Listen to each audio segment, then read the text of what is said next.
Now, I have watched a lot of Avatar, probably a little too much, and maybe that's a good thing.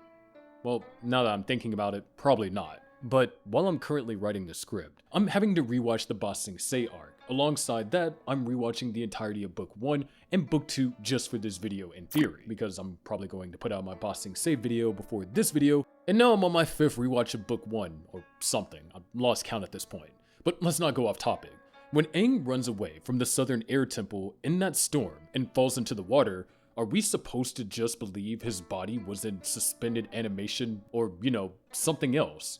Because look at how Appa falls into the water. That was not a light splash. Water gets tough as concrete when you're falling from a specific height. I would tell you the exact height that is, but I don't got time for all that. Just know high height over water equals hard contact when touching water.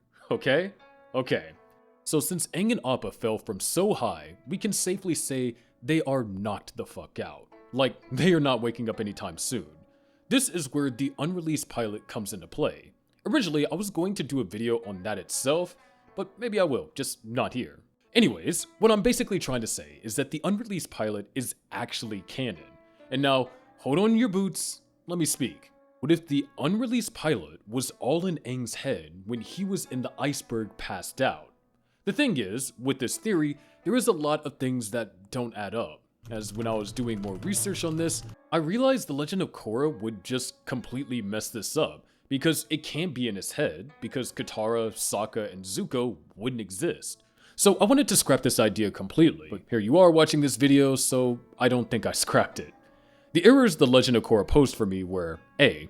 If Aang imagined all of it, why did Katara have his children? Why are Zuko and Sokka even present if he hadn't met them yet? B.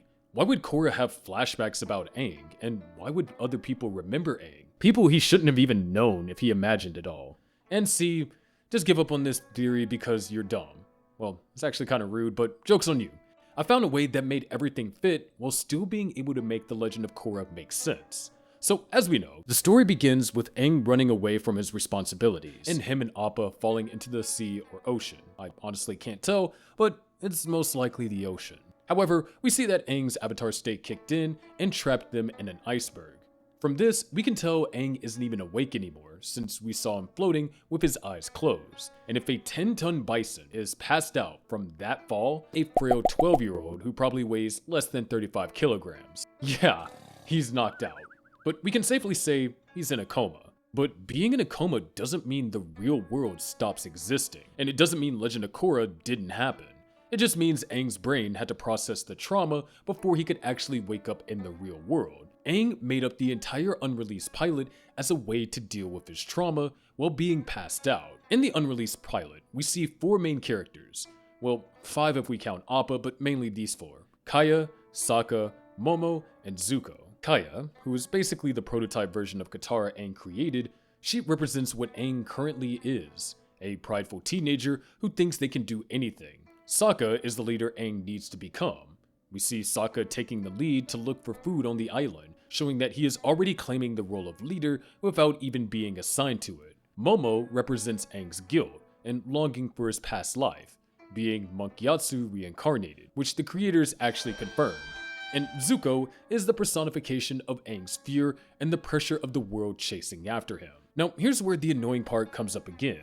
If the pilot was all in his head, how did he know Sokka, Katara, Zuko, and even Momo before he even met them? It's exactly like who from the Foggy Swamp said, Time is an illusion, and so is death. We are all connected. Because the avatar state is connected to cosmic energy and all past lives, Aang's subconscious didn't invent random people while he was in that coma. It just pulled the spirits and faces of the exact people destiny was already sending his way. His brain was basically pre-rendering his future team as a coping mechanism. So when he finally wakes up for real in the actual show, he isn't meeting strangers. This is why Katara, Sokka, and Zuko are completely real in the actual show and in the Legend of Korra, but Aang already knew their faces in the pilot. This is why when Aang gets out of the iceberg 100 years later, he's shocked to see who he thinks is Kaya and Sokka, and immediately trusts them. We know the air nomads don't randomly trust situations like that when they're cornered. Aang was actively fleeing his home in pure panic right after finding out he was the Avatar. So when he finally breaks out of the ice, his absolute first instinct as an air nomad is to run, hide, or be completely on guard around strangers. It makes no sense why Aang would randomly trust two people who he quote-unquote never met before, completely drop his guard, and then immediately ask the girl to go penguin sledding. Now, you may be saying, Abitushner, it's a kid's cartoon for God's sake. It isn't that detailed. And that's where I say, put some respect on the creator's name.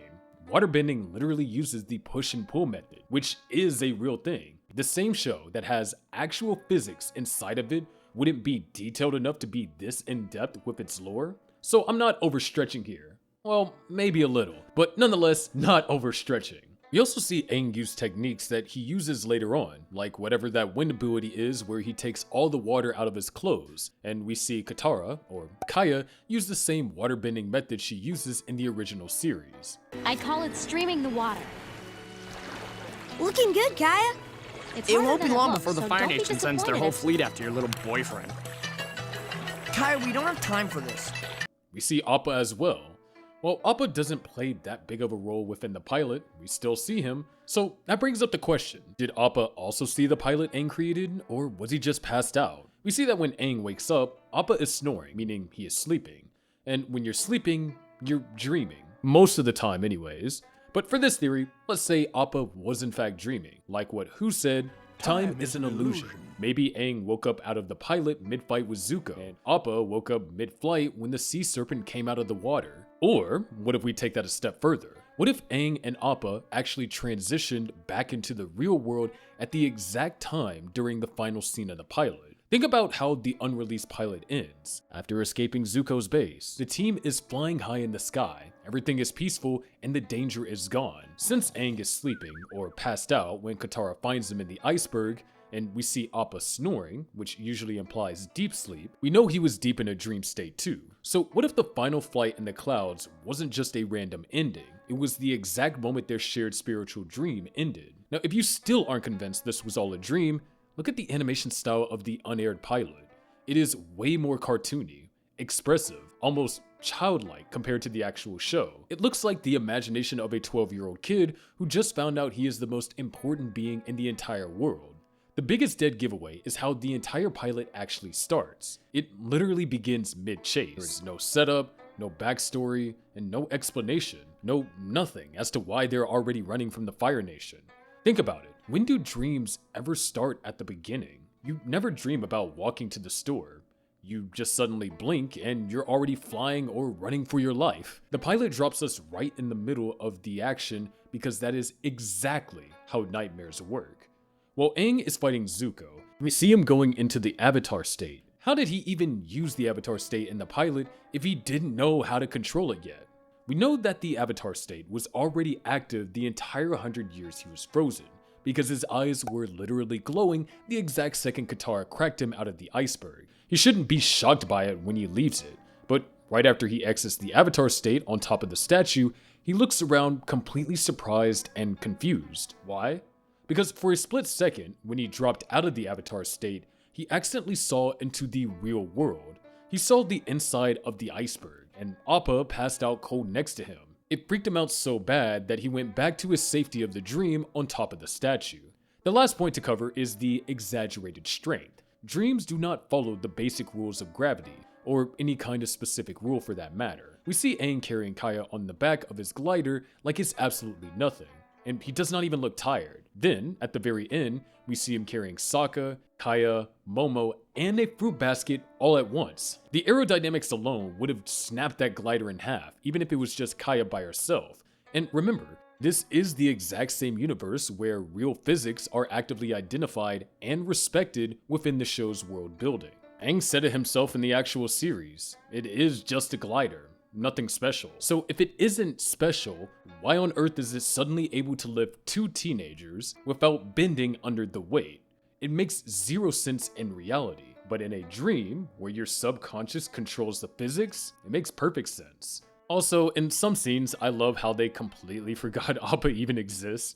Like, when they're on the island, Appa is nowhere to be seen, even though we literally saw them flying on his back not even 15 seconds ago. And then we just magically see Appa appear again sometime later. Then again, when Kaya is telling Aang to wait for her to rescue Sokka, she says, "This is bigger than me, Sokka, and Momo." Like, how are you going to forget the literal biggest member of the team?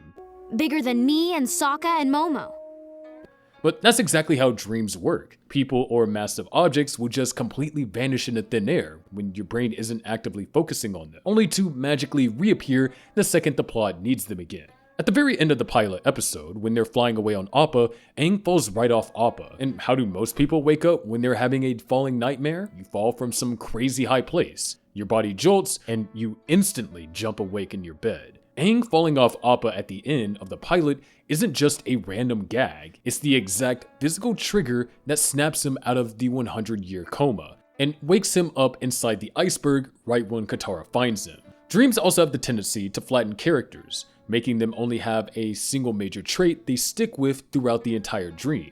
That is exactly why, right after leaving the Avatar state and looking shocked for a split second, Aang instantly goes right back to being completely unserious. Honestly, you can see it with the rest of the cast too. Sokka's entire personality in the pilot is reduced to just being the ultra-serious warrior who wants to hunt and lead. He doesn't have any of that goofy, lovable, sarcastic charm that makes him so great in the actual show. He's just the strict, grumpy leader. So there it is. The unaired pilot of Avatar has actually been canon the entire time. Well, doing my research for this video, I had a lot of fun. I figured out even more about the Avatar community. And while I don't think there's anything out there directly from the creators to confirm this, it is just a fun little theory. I did tell you, some parts were going to be stretching it a little, but if you don't think about it too hard, it all makes sense. But I'm running out of time here. Just remember this the next time you're watching Avatar or the unaired pilot. The unaired pilot was all a dream inside Aang's head that he'd made up to help cope with the stress of realizing he was the Avatar, and that his life would never be normal again. It's been Avatutioner here. Remember to watch some Avatar, eat some water, drink some food. I'm tired. God bless.